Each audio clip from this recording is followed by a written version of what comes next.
Hi, I'm Kerry, Programming and Reference Librarian at Fort Lee Public Library, and I'm coming at you today with another cooking class video on YouTube where I'm going to bake some holiday cookies. The first recipe I'm going to make is from the December 2019, January 2020 issue of Bon Appetit magazine. It's called Tie-Dye Butter Cookies. I have all my ingredients assembled here. I have my mix master ready to go, so follow along to see how I do. I really would like to know if I could make the design as pretty as this. We shall see what happens. So I've got the first few ingredients, the butter, the sugar, and the kosher salt mixing in my mix master. I had a little snafu because I misread the instruction. It said 1.25 teaspoons of kosher salt, and I did 1.25 tablespoons of kosher salt.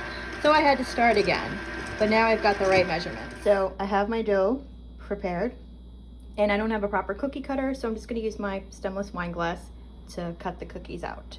It's about the same diameter as the recipe suggests. Okay, the first batch of cookies is now in the oven. Let's see how these turn out. And I just want to show you my librarian themed dish towel that my friend gave me. I don't have a library card, but do you mind if I check you out? Pretty cute, but please don't try that at a service desk. Librarians don't like that kind of thing. Here are the glazes. They mix them up. I'm using red and green for Christmas time. One thing to note in the recipe, it tells you to use a powder-based food coloring, but I couldn't find that at my local ShopRite. I got gel food coloring, and I just used 1 teaspoon of the color, and I think these look pretty good. So next up will be the glazing once the cookies are cool. The time has come to decorate the cookies with the glaze, so I mixed up the green and the red together. I used this little tool I have to swirl it around to mix it up, and it tells you to use a toothpick. I don't have toothpicks, so I have these little cake testers that look a lot like toothpicks that I just used. Then next, I take a cookie and I place it in the glaze, like so. And voila! I think it looks pretty cool. Add it to the plate with the other ones. It's a pretty fun project. Not as pretty as the Bon Appetit photos, but I'm not a professional. I'm just a home baker, and I'm pretty happy with them. They're making me feel in the Christmas mood. I gotta play Mariah Carey's All I Want for Christmas Now Is You. Be right back. The finished product. The red is coming off kind of darker than I would like, but I like the green, and it was pretty fun to put these together. Something else I did was I would use the whisk that I used to mix up the colors to spread the frosting around a little, and I think that made for a cool look as well. They taste good, so that's all that matters most. Here we go, recipe number 2. It's going to be candy cane cookies from the book Holiday Cookies by Elizabet der Nederlanden. These are all my ingredients. I've got my mix master ready to go, and let's see what happens. Started with the candy cane cookies. I have the flour and the salt whisked in this bowl, and I'm going to mix the confectioner's sugar, the granulated sugar, and the butter in the mix master. This recipe calls for peppermint extract, which I've never used before, but I am someone who loves mint, so I've just been having fun kind of sniffing it because it's also waking me up. It's the first baking project took a while, and now it's dark to do when I'm doing this one, but the peppermint is pepping me up. Doing its job. The dough is starting to come together, and the smell of peppermint is just pretty strong. It's all I could smell as it's mixing around, but as I'm somebody who likes mint and peppermint, it's totally cool. If that's not your jam, you may want to skip this recipe. So I've separated the dough. This part is mixing with the red food coloring to make the red part of the candy cane, and here's the standard dough.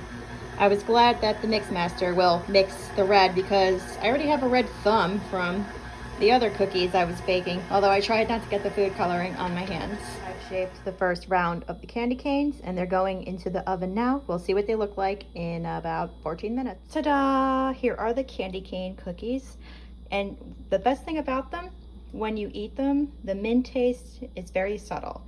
So if anybody out there was worried about how strong the mint was, it's really not that bad. I liked these cookies a lot, and it was fun to fold them and make them look like candy canes. I don't think they look as good as in the book, but hey, I'm an amateur, not a professional. I'm just having fun making videos for you guys, and I'll be back with more cookies in the last installment. The next cookie I'm going to make is called the Salted Chocolate Chunk Shortbread Cookies.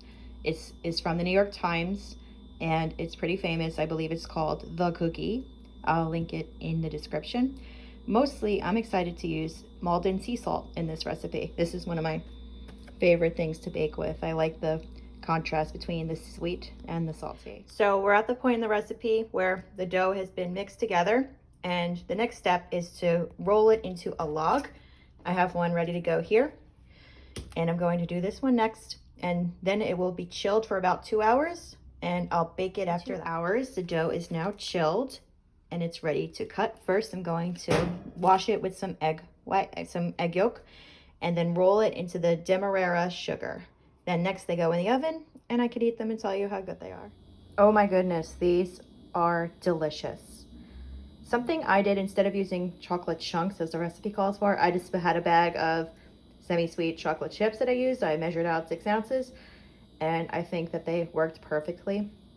The demerara sugar on the edges, that gives it some sweetness, which goes really well with the flaked sea salt. Maldon is my favorite.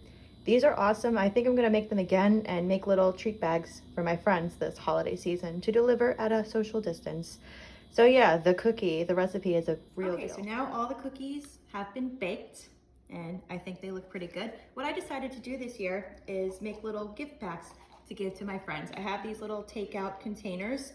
I'll put a link in the description about where you could buy your own. I used some wax paper. You can find that at any grocery store. And take a nice piece of wax paper,